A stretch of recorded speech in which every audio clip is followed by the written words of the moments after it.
head. Off the top of my head, This is when you give an answer without thinking about it too much, or kind of just making sure the person knows, like, this might not be completely correct, or I might have to think about this plan a little bit more later, but I can just give you a quick answer without thinking about it too much if you need it. Off the top of my head, I think this, whatever. And our last 3 phrases of this lesson are going to be wrapping up your point.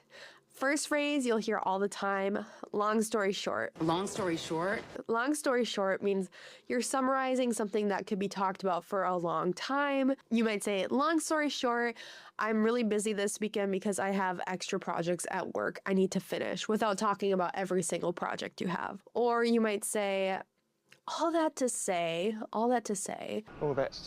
So you're talking about all your projects. You are kind of going through the long story or the long explanation.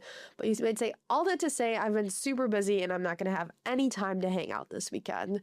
So this just means, like, I'm not going to keep rambling on. I'm telling you all this because this is why. And then the most casual, overused phrase in English is, so, yeah, I'm not going to have any time this weekend. So, yeah. I don't know why this just comes up so naturally in English speech. So yeah. Sometimes you don't even need to explain any further. You're just saying, like, that's it. So yeah. It's, pretty informal, but we do use it all the time in English. If you're ready to get your act together and learn more English with me, make sure to look at the links below this lesson and visit EnglishWithKayla.com to join my English membership. We'll take it up a notch, we'll increase your vocabulary, we'll go deeper into these lessons, we'll go down the rabbit hole of English, and I think that you'll enjoy being a part of the membership and the community there. I'll see you guys in the next lesson. Make sure you subscribe for more weekly English lessons, and thanks again for watching. Goodbye! Maybe you've studied a lot of complicated idioms in English. Well, we're not going to do complicated idioms to start out this lesson. We're going to talk about some natural phrases that you can actually use very quickly to respond to things. The first phrase is good to know. Good to know. I would say this phrase like, good to know, good to know.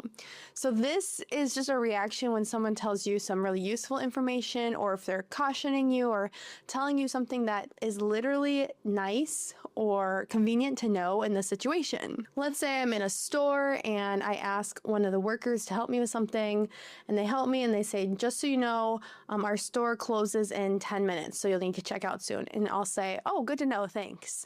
This means, like, thanks for letting me know. Like, they obviously didn't have to tell me, but it was very convenient that they told me that. Another thing, maybe your friend is driving to your house and you say, hey, just to let you know, or I want you to know, there is construction on the road leading to my house. So